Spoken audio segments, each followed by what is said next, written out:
On est encore une fois de plus revenu sur ce dossier parce que beaucoup de gens ne comprennent pas pourquoi nous revenons, nous parlons du dossier de la mort de Kagame. Kagame, c'est un élément essentiel dans les dispositifs de déstabilisation de la RDC depuis 30 années, depuis 3 décennies. L'homme blanc avait tout mis en œuvre pour que le Congo ne puisse plus être un État intégré. Vous comprenez? Que la RDC soit démembrée, que le Congo puisse être balkanisé. Et c'est Kagame qui avait reçu la mission à travers Bill Clinton et tout ce que vous connaissez. Alors, Kagame a incarné toute une philosophie de destruction, de tuerie, de chaos, de pillage, de la pauvreté, de l'infiltration, de massacre et tout ce que vous voulez. Kagame a incarné ça. Quand il fallait massacrer, Kagame n'hésitait pas, il donnait l'ordre au massacre. Quand il fallait incendier des villages, Kagame ne pouvait pas hésiter, il donnait l'ordre, on incendiait. Quand il fallait piller les minéraux de Rubaya partout là-bas, Kagame mettait en place des opérations. Donc tout ce qui était là pour que le Congo disparaisse, c'est Kagame qui incarnait ça. Et il avait ses poulains comme les James Kabarebe, Laurent Kunda, les Hippolyte Kanambe, les Makenga, aujourd'hui les Nanga. Tout ça, c'est l'architecture ou l'ossature de l'équipe de Kagame qui avait reçu chacun un objectif à pouvoir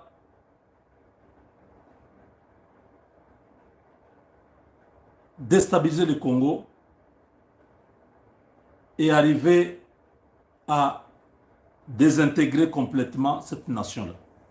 Aujourd'hui, sa disparition entraîne ipso facto. Sa disparition entraîne automatiquement, concomitamment, brutalement et soudainement, directement et indirectement, la disparition de ces réseaux ou de ces systèmes qu'on appelle le système du chaos. Mobutu est parti, le chaos, le déluge promis, s'était réalisé. Il nous a fallu 3 décennies de souffrance. Les gens ont prié. Je connais des gens qui prient, qui continuent à prier pour que cette histoire s'arrête. Il y a des gens qui se sont battus dans les partis politiques. Il y a des gens qui se sont battus sur le plan diplomatique. Ça n'a pas marché. Regardez, quand le temps de Dieu est arrivé, tout avance comme sur des roulettes. Rien ne marche dans cette équipe-là. Hippolyte Kanambe aujourd'hui est prêt à accepter les dialogues. Les Nanga ne parlent plus, ne rougissent plus.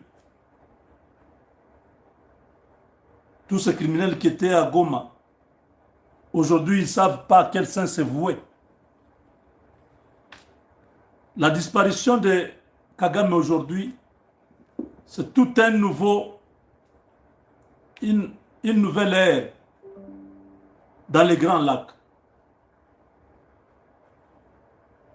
C'est une géopolitique nouvelle qui va s'installer. Parce que tous ces amis de Kagame vont perdre la main sur la RDC. Ils l'ont déjà perdu, mais ils vont davantage se désintégrer. Ils ne vont plus exister. Les sociétés qui étaient cachées au Rwanda, fabriquées au Rwanda, qui prenaient les minéraux congolais, c'est terminé. Quand on parle de la disparition de Kagame, c'est toute une philosophie qui disparaît. Le Tutsi Power, vous avez entendu parler de ça. C'était une équipe de Tutsi extrémistes, intellectuels mais extrémistes, qui étaient à Washington, à Montréal, à Paris, à Johannesburg, dans des grandes villes. Se retrouvaient, faisaient des réunions, comment pérenniser leur pouvoir au Rwanda et dans la région des Grands Lacs. Ils devaient aller influencer les décisions. Ils étaient amis des congressmen, des sénateurs, des hommes d'affaires comme les Bill Gates et les autres. Ce Tutsi Power avait un réseau de jeunes filles jolies qu'il donnait à tous ces magnats, tous ces bandits en col blanc de l'Occident pour les apprivoiser, pour les gérer, pour savoir qu'est-ce qu'ils envisagent, comment ils peuvent davantage soutenir le Rwanda et détruire le Congo. Le Tutsi Power, c'était un peu un conglomérat des hommes foncièrement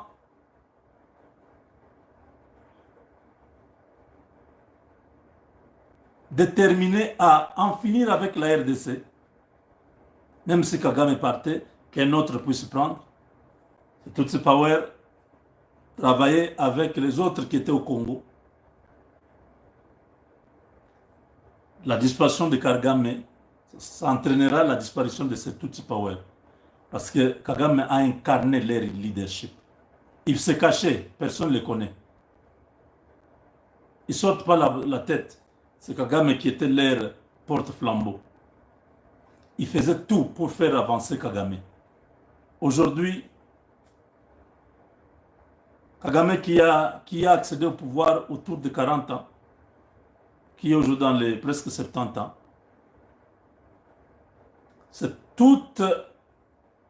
c'est la fin de toute une hégémonie, de tout un endoctrinement. On a dit aux jeunes Rwandais, entrez dans l'armée, parce que les montagnes qui sont là-bas, c'est pour nous. On a endoctriné même les chrétiens à l'église. Le cardinal de Kigali qui disait aux fidèles que Massissi nous appartient, Rutshuru nous appartient. On a endoctriné les Rwandais au point qu'ils pensent qu'ils sont supérieurs aux Congolais et que les Congolais ne méritent pas la vie. Ils méritent qu'on puisse les tuer comme des cancrelats, comme des insectes. On a réussi à endoctriner tous ces gens. Aujourd'hui, ils ne comprennent pas comment les choses sont en train de prendre une autre tournure. Ils ne comprennent rien. Qu'est-ce qui s'est passé? Félix avec qui? Comment ces gens communiquent? Qui les soutient? Comment nous n'avons pas pu prendre Donald Trump dans notre camp? Comment il est avec la RDC? Pourquoi tout ce que nous essayons ne réussit pas? Messieurs, dames,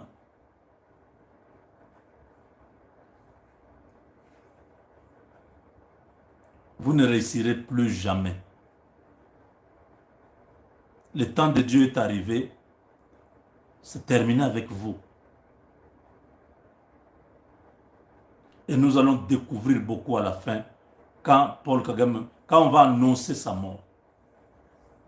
Après les signatures de l'accord. C'est jusqu'au 4, la date de leurs histoires qui sont au Rwanda. Vous le savez, non? Nous avons dit que il y aura une semaine, pas de travail au Rwanda. Et c'est pendant cette semaine-là où on va nous annoncer. Jusqu'au 4, nous voulons savoir s'il a envie ou pas. Pour l'instant, il est mort. Il meurt avec tous les systèmes qu'il avait mis en place. On va remplacer un système par un autre système. Oui, on ne modifie pas le système. Le système qui était là, il n'y a pas moyen de les réparer. On dégage tout le monde. Un nouveau système s'installe, c'est-à-dire un nouveau pouvoir politique s'installe à Kigali. C'est ça l'objectif, mes frères. Ne rêvez pas. Il n'y aura pas autre chose. C'est un changement de régime. Vous avez suivi pour l'Iran, non? Ils sont en train de discuter, est-ce qu'il faut changer le régime? Est-ce qu'il faut être toujours avec le régime de l'ayatollah? Tout le Moyen-Orient, les avions sont annulés. Parce que l'Iran a sorti ses biceps. Quand il a attaqué le Qatar a crié, hé, Amérique, pardon, Botianassé. Nous, on fait beaucoup d'argent, hein? Mais si on doit annuler tous les vols. J'étais sur un vol venant de Hong Kong, je passais par Doha. Hein? On dit, vous ne bougez pas. C'est aujourd'hui que nous sommes partis. On a passé nuit là. On nous a amenés à l'hôtel. On dit, il n'y a pas moyen de bouger, le ciel est rouge. Vous risquez de monter comme ça. On envoie un truc, vous rencontrez. Salut! Comment vous allez? Ah! Ah! Boum! Ah, les missiles là. Vous voyez seulement quand ça tombe sur les autres. Hein. Vous voyez un truc là en train de venir. Vous êtes dans l'avion. Vous êtes à la fenêtre là en train de voir comment les trucs là en train de venir. Jésus! Ah! Laisse. Je dis, mais qui m'avait même envoyé encore en Asie ici? Maintenant, la route pour aller aux États-Unis est fermée. C'est quoi cette histoire? Tous les vols annulés. J'ai dû faire des acrobaties pour payer plus, éviter l'espace Europe-Asie là, pour faire l'Afrique et puis remonter. Aïe! Vous entendez la guerre? Hein? On atterrit à l'aéroport, vous sentez la peur, tout le monde. Oui, mais qu'est-ce qu'il y a? Oh yeah.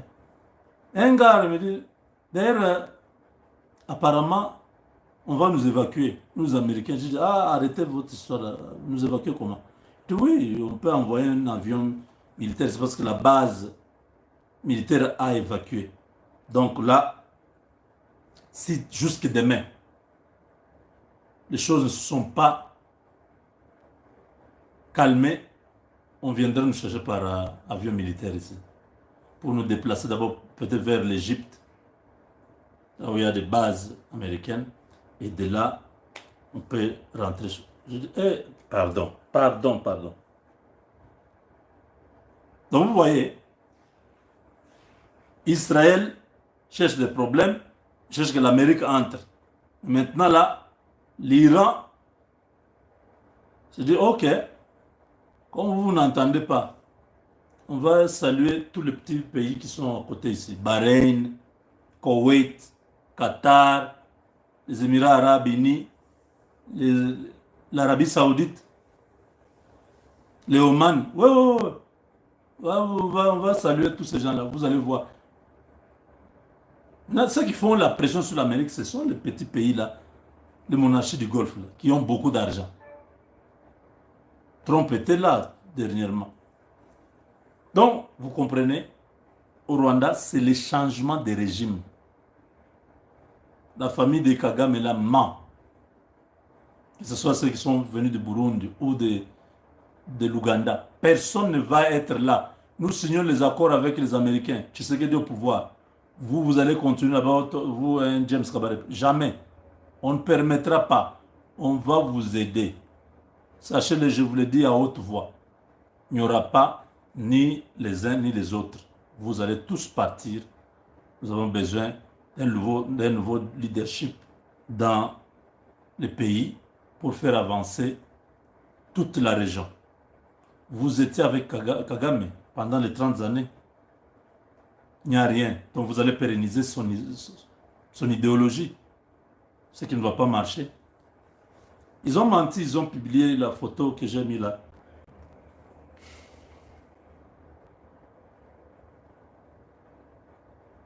D'Obasanjo. Ce sont de vieilles photos.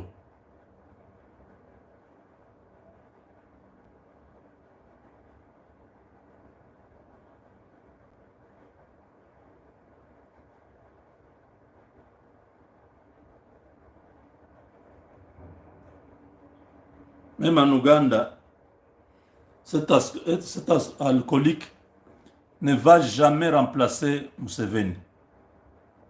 Un drogué alcoolique qui croit qu'on va lui laisser le Rwanda pour qu'il mette l'Ouganda pour qu'il mette encore le chaos, que ce soit en Ouganda, dès que le vieux là disparaît. Le vieux là, lui aussi, il n'y a pas beaucoup de temps, il va partir. Dès qu'il disparaît, le petit là, Moïse va fuir l'Ouganda. Retenez ce que je vous dis là. Il est venu faire ce qu'il a fait là à Kinshasa. Le président le reçoit, tout ça. Il part, il arrive chez lui, il prend les chivas et tous ces boissons trop alcoolisées là. Il commence à menacer les Wazalendo. Il dit qu'il faut tuer les Wazalendo, il faut... Je dis, mais c'est monsieur, quel est vraiment... Bon, voilà, mes chers amis, l'effondrement physique que nous appelons la mort de Kagame entraînera ipso facto la mort du système Kagame et tous les réseaux. C'est pourquoi nous suivons ça de près. Toutes les manipulations, les mensonges là, nous savons qu'il n'est pas là. Ceux qui doivent continuer à s'organiser, organisez-vous. Le Rwanda, très bientôt, libre. Il y a un énergumène là, un énergumène qui est en train de menacer les autres peuples comme les Hutus et les autres.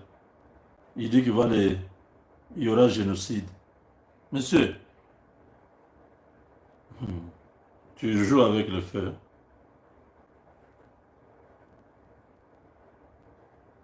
Tu joues avec le feu. Et tout ce que vous avez fait 30 ans au pouvoir, vous perdez le pouvoir et vous menacez les gens. Parce que ces gens-là vont accepter encore que vous puissiez les menacer. C'est là que vous allez bien comprendre. C'est cet individu-ci.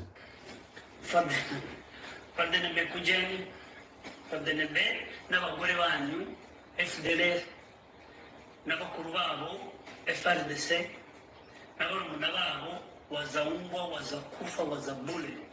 Abagore bane muze hano mwese uko muri bane babwire. Ubugugu imbaga nkoranyambaga mazi yijujemo kandi Kagame yapfuye ntimuzi ibyo murimo ntimuzi ibyo muvuga niyibeshya yibeshye gusa murebe kuko niba hari umuntu barindiye amahoro no kuba uyu munsi mugihagaze ni Kagame ayisoye no kuba uyu munsi mugifite izina rigihagaze mu karere ni ukubera Kagame aramutse yibeshya akarira buri munsi twabumva mu mateka kuko hari aba muvuga ngo Kabarebe dufite ba Kabarebe ibintu kandi dufite ba Kabarebe magana ibyatsi na 30 bashobora guhita bagaba amashami gutya tugahita twumva ngo Uvira tombe Bujumbura tombe Uvira tombe Kinshasa tombe tugatangira mu gihe tubika mu mateka. Voilà des individus qui croient encore à Kagame, qui menacent les FDLR, les Wazalendo et les FARDC. C'est triste, hein?